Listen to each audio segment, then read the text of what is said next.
हमारे यहाँ जो है अपराधी किस्म के लोगों को टिकट दिया गया है। ये अधिकारियों ने भ्रष्टाचार नेताओं से मिलकर लिप्त हैं ये दोनों लोग। इन दोनों की आपस की सहमति से ये भ्रष्टाचार हुआ। इनके पास हिंदू और मुस्लिम के अलावा सब कुछ है नहीं। मैंने सर्च किया यूट्यूब पे, देखा ये है, इसका बैकग्राउंड ये है। जब मुझे पसंद नहीं, जनता को क्या पसंद होगा? तो वो चीज हम क्यों खोएं? हम लोगों ने मेहनत की है। अभी कोई पता कर ले, कम से कम 20 मुकदमे हैं जेल जाने का, ये कभी पुतला फूकने का, कभी धरना पर बैठने का। अब इतना सब करने के बाद भी अगर गलत प्रत्याशी को टिकट मिलता और वोट नहीं मिलेगा तो फिर हम लोगों का जीना मुश्किल, बेकार है। उनके पास चर्चा करने के लिए केवल जातिवाद और धर्म की राजनीति रह गई। ये हमारी पहली जीत है कि हमने नरेंद्र मोदी जी को भी लाके इस घुटनों पे खड़ा कर दिया कि साहब वो आज महिलाओं की रैली करने की बात करते हैं। तो भैया चुनाव में अब कुछ ही दिन का वक्त बचा हुआ है और अगर बात करें किसी पार्टी के रुझान की तो क्या लगता है इस बार यूपी में किसका मन जनता पर है?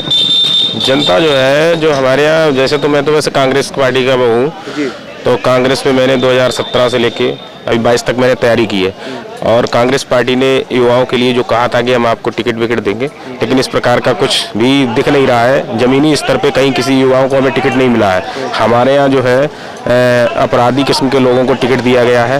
तो हमें चाहते थे कि ऐसे लोगों का मैं विरोध दर्ज करा रहा हूँ कि कांग्रेस पार्टी में दीदी के पास ये संदेश जाना चाहिए कि युवाओं के साथ जो हमारे जिला स्तर, प्रदेश स्तर से जो इस प्रकार के वो हुए हैं, तो इसमें दीदी को एक्शन लेना चाहिए कि युवाओं के साथ इस प्रकार की जैसे घोषणा पत्र आज जारी किया गया, लेकिन घोषणा पत्र में कहते हैं कि युवाओं के लिए कुछ दिख नहीं रहा है। तो इसलिए हमें विरोध दर्ज करना है कि उनका टिकट जो है काट के और युवा प्रत्याशी को टिकट दिया जाए, जिससे कि कांग्रेस की सरकार बने। इस प्रकार से अगर टिकट नहीं देगी कांग्रेस युवाओं को तो कांग्रेस की सरकार इस प्रकार से कैसे बन पाएगी? क्योंकि अपराधी कभी हमारे यहाँ जीतने वाले हैं नहीं। और हमारे यहाँ इस प्रकार से सीटों पर टिकट दिया गया है जहाँ 6 सीटें कांग्रेस हार रही है वहाँ पे, क्योंकि कांग्रेस जो है 6 सीटों पर नुकसान हो रहा, जिनके वोट ही नहीं है हमारे यहाँ उनको टिकट दिया गया है। तो हम लोग ये चाहते हैं कि कांग्रेस पार्टी जो है, अभी भी समय है, सिंबल बदल सकती है, बदल के हमें प्रत्याशी बना सकती है, या हमारे यहाँ जो भी कांग्रेस के कार्यकर्ता हैं जिन्हें भी प्रत्याशी बनाना चाहे उन्हें बना सकती है। लेकिन जो कांग्रेस के प्रति वफादार हैं उनको टिकट दिया जाए। जो कल आए हैं और परसों ज्वाइन किया उन्हें आज टिकट दे दिया। हमें इस बात का दर्द है। अच्छा, क्या लगता है भैया, आप क्या कहना चाहें? हम तो पिंकू जी के साथ हैं। विविध कुमार सिंह पिंकू जी के साथ हैं। हम तो ये कहते हैं किसी भी कांग्रेस को दे दिया जाए। विविध कुमार सिंह पिंकू हैं ठाकुरों में, राजपूतों में, विजय लक्ष्मी जी हैं राजपूतों में।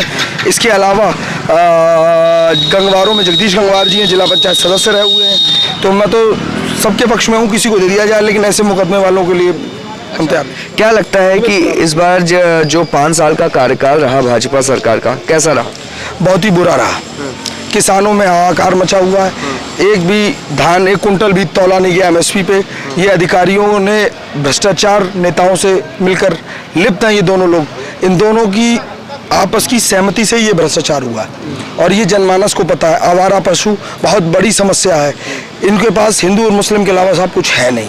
और असल में ये जो टिकट वितरण है, इस प्रणाली से इनको लाभ हो जाए और सीटें निकल जाएं तो विषय अलग है, वरना इनकी हालत इस बार बहुत खस्ता होने जा रही है। अच्छा, क्या लगता है कि 2017 में अगर आप कांग्रेस पार्टी से हैं तो सपा से गठबंधन किया था, इस बार क्या लग रहा है?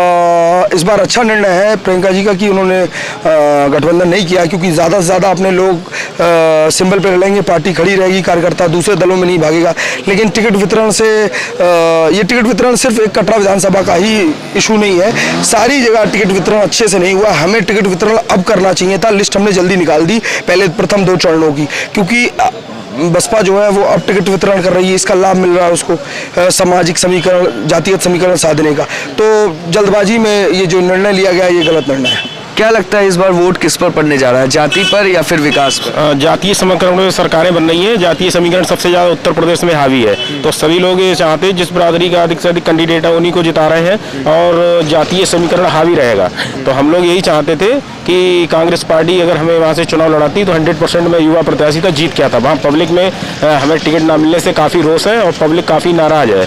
तो हम लोग यही चाह रहे थे कि कांग्रेस पार्टी को इस पर ध्यान देना चाहिए और दीदी को सोचना चाहिए कि युवाओं के साथ जो गलत हो रहा है तो इन लोगों के खिलाफ कार्रवाई करनी चाहिए। जिन लोगों ने जिनको टिकट दिलवाया है उनके टिकट काट कर और सही व्यक्ति को टिकट देना चाहिए। जो टिकट हम और जगदीश भाई साहब मांग रहे थे तो उन्हें जो अच्छा लगे जिसे भी देना चाहे उसे दे सकते थे, लेकिन इस प्रकार से जो इन्होंने किया है धांधलेबाजी टिकटों में, हमारे यहाँ बड़ी धांधलेबाजी हुई है, सभी सीटों पर धांधलेबाजी हुई है। जिनकी कोई बिरादरी नहीं उनको टिकट दे दिए गए हैं, बाकी किसी को टिकट ही नहीं मिला। तो सभी विधानसभाएं हमारे यहाँ हार रही है कांग्रेस। इसलिए हम चाहते थे कि अभी भी दीदी एक्शन लेना चाहे तो ले सकती है। अभी उनकी नज़र उन पे इन लोगों ने दीदी को भी गुमराह कर दिया है, तो दीदी को इस चीज़ को देखना चाहिए कि आपको जो गुमराह ये लोग कर रहे हैं, जैसे तौकीर आलम है, रिसाल अहमद है, ये लोग हमारे यहाँ पैसे ले लेके टिकट दिए गए हैं, धांधलेबाजी हुई है, तो पैसे से टिकट बेच दिए गए हैं। तो हम लोग ये चाहते हैं अभी भी दीदी ध्यान दे तो ये सब चीज़ सही हो सकती है। दीदी जी, मैं बबीता सिद्दीकी हूँ, गाजीपुर विधानसभा सदर से 375, और वहाँ हम लोगों ने बहुत मेहनत की है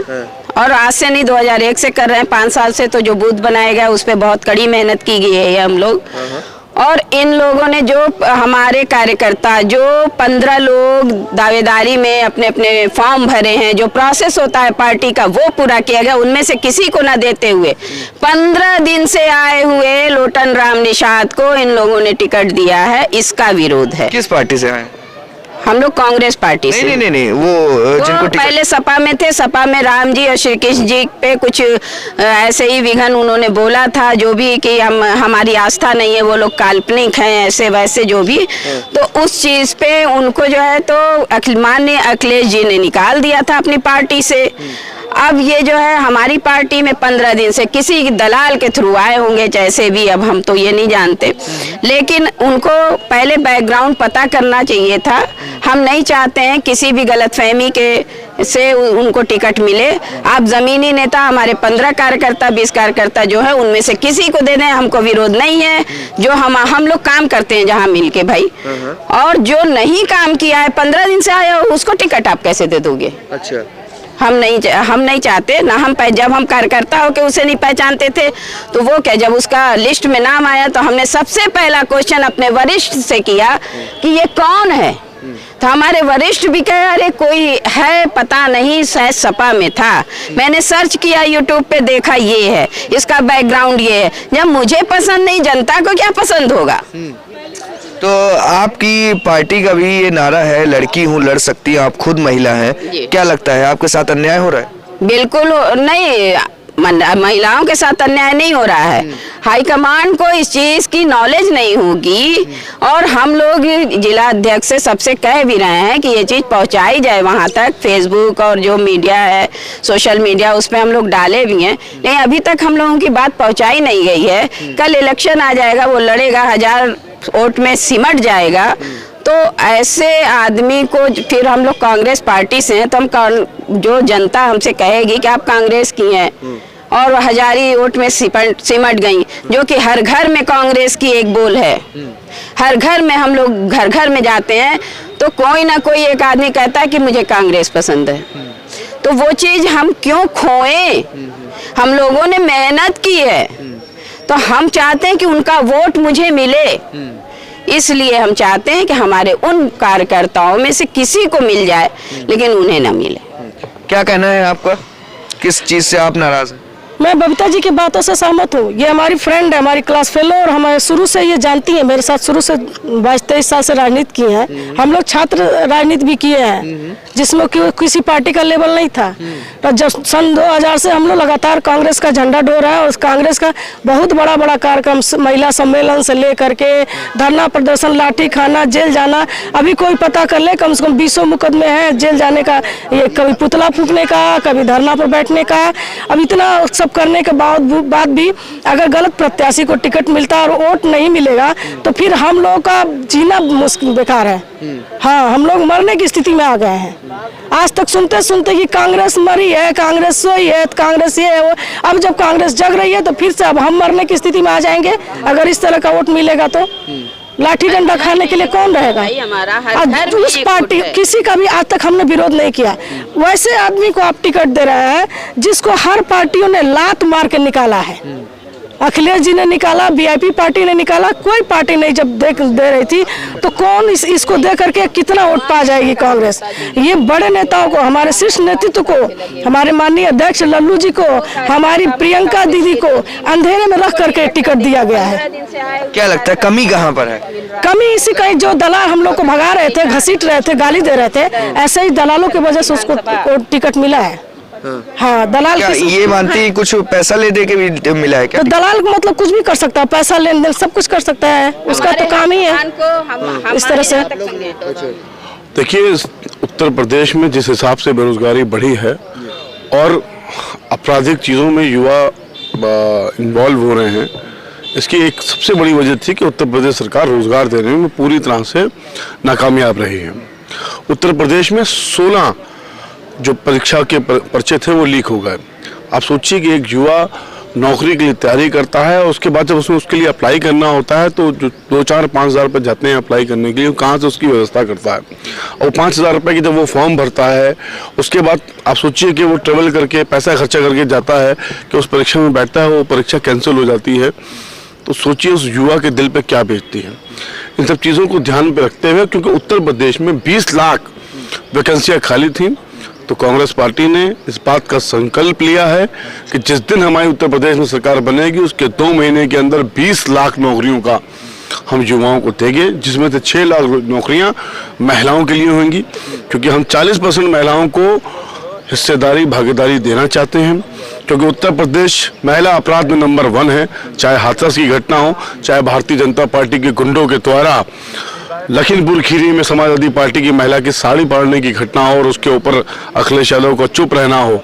इस बात को दर्शाता है कि उत्तर प्रदेश में युवाओं की और महिलाओं की स्थिति बहुत खराब है, उसके ऊपर स्टेट गवर्नमेंट ने कोई काम नहीं किया है। तो इन सबको देखते हुए हम घोषणा पत्र में ये चीज़ें लेकर आए हैं। क्या लगता है इस बार क्या खास है आपकी पार्टी में? क्योंकि विपक्षी पार्टियों की बात करें तो वो तो आपको टॉप 3 में भी कंसीडर नहीं कर रहे हैं। क्या लगता है इस बार किस तरीके से अलग बनकर कांग्रेस सामने आएगी? देखिए, उत्तर प्रदेश सहित पूरे देश में जिस तरह से नफरत की राजनीति फैलाई गई है, आज युवाओं को ये सोचने के बजाय सरकार के द्वारा युवाओं पर वो प्रेशर बनाया गया है कि बजाय वो ये सोचें कि वो अपने जीवन में अपने भविष्य के लिए क्या करेंगे, उनके पास चर्चा करने के लिए केवल जातिवाद और धर्म की राजनीति रह गई, जिसकी वजह से हम उस सोच से पूरी तरह से हट गए। हम इस देश को वही सोच देना चाहते हैं। अभी देश आज़ाद हुआ था तो 80% लोगों के पास रोजगार नहीं था, पहनने के लिए कपड़े नहीं थे, और आज वहाँ से चल के हमने इस देश को वहाँ पहुँचा दिया कि 7 साल से भारतीय जनता पार्टी की सरकार देश की जो चीज़ें हैं, चाहे वो रेलवे हो, एयरपोर्ट हो, उसको बेच रही है, लेकिन बेच नहीं पा रही है। BSNL को बर्बाद करने की कोशिश कर रही है, लेकिन पूरी तरह से नहीं कर पा रही है। तो हम आज देश के युवाओं को फिर ये चाहते हैं कि वो सोचें कि उनका भविष्य कैसे उज्जवल होगा। तो आज हम इस पर चर्चा करना चाहते हैं किस तरह की वो पढ़ाई करें, किस तरह से वो काम करें जिससे उनका भविष्य अच्छा हो। तो आज हम नौकरी की बात करना चाहते हैं, हम एम्प्लॉयमेंट की बात करना चाहते हैं। और अगर हमारे देश में 50% जो महिलाएं हैं, उत्तर प्रदेश में जो 50% महिलाएं हैं, अगर केवल उनको महिलाओं होने की वजह से उनके ऊपर जाती हो रही है, उनके ऊपर जुल्म हो रहा है, तो उनकी भी तो आवाज़ बननी चाहिए। कब तक कोई इस देश में रहने वाला नागरिक दब के रहेगा क्योंकि सिर्फ इसलिए कि वो महिला है? आज हम उसके हक की, उसके हुकूक की बात कर रहे हैं, और मुझे लगता है कि ये बदलाव की राजनीति है। इस चीज़ को महिलाएं समझेंगी। अब बताइए, उत्तर प्रदेश की सरकार के मुख्यमंत्री ने क्या एक बार भी भारतीय जनता पार्टी के गुंडों द्वारा जो लखीमपुर खीरी में साड़ी फाड़ी गई उसके लिए माफ़ी मांगी? क्यों अखिलेश यादव ने सवाल नहीं उठाया कि साहब ये जो साड़ी फाड़ी गई है गलत है, जबकि उनकी पार्टी की कार्यकर्ता थी? सिर्फ इसलिए कि महिलाओं के वोट की कोई कीमत नहीं है। आज सरकार और उत्तर प्रदेश के सारे विपक्षी दल जो डरे हैं, जो घबराए हैं, जो महिलाओं के बारे में घोषणा कर रहे हैं, उसके लिए मुझे लगता है प्रियंका गांधी जो सोच थी वो सोच काम कर रही है। ये हमारी पहली जीत है कि हमने नरेंद्र मोदी जी को भी लाके इस घुटनों पे खड़ा कर दिया कि साहब वो आज महिलाओं की रैली करने की बात करते हैं। मुझे लगता है कि देश की आधी आबादी को सम्मान मिलना चाहिए। बहन प्रियंका गांधी ने महिलाओं की आवाज़ बन के उनको शक्तिकरण देने के लिए आगे बढ़ी हैं, और उत्तर प्रदेश में बदलाव होगा। महिलाएं अपने हुकूक के लिए लड़ेंगी। अच्छा, पीछे हम बैनर देख रहे हैं, लड़की हूँ लड़ सकती हूँ। इसकी जो चर्चित रही पोस्टर गर्ल, वो हाल ही में भाजपा ज्वाइन उन्होंने कर ली। क्या लगता है कहाँ पर खामियां रह गई? खामियों वाली कोई बात ही नहीं है। अभी कुछ चंद दिन पहले वो प्रियंका गांधी की सोच से प्रभावित होकर कांग्रेस पार्टी में आई थी, और कार्यकर्ताओं की तरह जो 5-6 लोग और थे जिनसे कंसर्न लेकर उनको पोस्टर में उनको जगह दी गई थी, उनको भी दी गई। उनके अंदर ये महत्वाकांक्षा आई कि वो भी चुनाव लड़ें, और शायद 40% महिलाओं के साथ साथ वो जहाँ से थी उनको हम चीज़ नहीं दे पाए। लेकिन हाँ, कांग्रेस पार्टी ने उनको शक्ति तो दी कि वो डिसीजन ले पाएंगे, दूसरी पॉलिटिकल पार्टी में गई और गई हैं तो हम दुआ करेंगे भारतीय जनता पार्टी उनको टिकट दे और वो चुनाव लड़े। हम तो कह रहे हैं कि महिलाओं को राजनीति में भागीदारी होनी चाहिए। यही प्रियंका गांधी जी की सोच थी कि महिलाएं अपने हुकूक के लिए लड़ें। उनको लगता है कि 4 महीने 5 महीने में उनको कांग्रेस पार्टी से टिकट देना चाहिए था, नहीं दिया। आज वो भारतीय जनता पार्टी में गई, उनको वहाँ टिकट मिल जाएगा तो मिले, अच्छी बात है। अच्छा, अभी कुछ देर पहले हमने कार्यकर्ताओं से बात की, काफ़ी लोगों में नाराज़गी इस बात से है कि वो लगातार कांग्रेस के लिए काम करते आ रहे हैं, लेकिन जब टिकट बांटने की बात आई तो किसी ऐसे को टिकट दे दिया गया जो दूसरी पार्टी से अभी कुछ चंद दिनों पहले आया है। तो क्या लग रहा है, कहाँ पर दिक्कत है? अब देखिए, ये तो हर एक को सेटिस्फाइड नहीं किया जा सकता। अब भारतीय जनता पार्टी को देख लिया, हमारे एक उन्होंने भारतीय जनता पार्टी ने कहा कि हमारे जो भारतीय जनता पार्टी के सांसद हैं इलाहाबाद से, रीता बहुगुणा जोशी जी, उन्होंने कहा कि हम इस्तीफा दे देंगे लेकिन हमारे बेटे को टिकट मिलना चाहिए। क्योंकि उन्होंने कहा कि समाजवादी भारतीय जनता पार्टी का ये उसूल है कि एक परिवार से एक टिकट मिलेगा। मुझे लगता है वो हैशटैग लगाना भूल गए।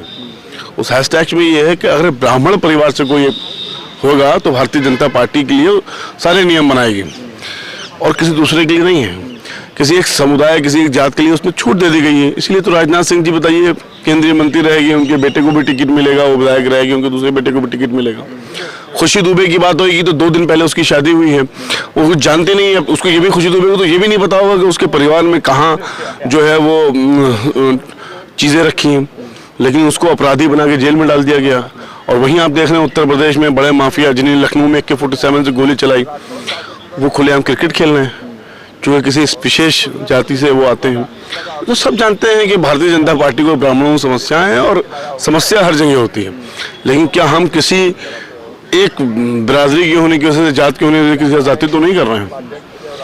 तो सवाल भारतीय जनता पार्टी से पूछा जाए तो ज़्यादा अच्छा है कि ब्राह्मणों का अपमान क्यों कर रही है। तो आखिरी और सबसे अहम सवाल कि आज भी जब प्रियंका जी से पूछा गया मुख्यमंत्री पद का उम्मीदवार कांग्रेस की तरफ से कौन होगा, तो उन्होंने साफ कहा कि चेहरा आपको हर जगह दिख ही रहा है।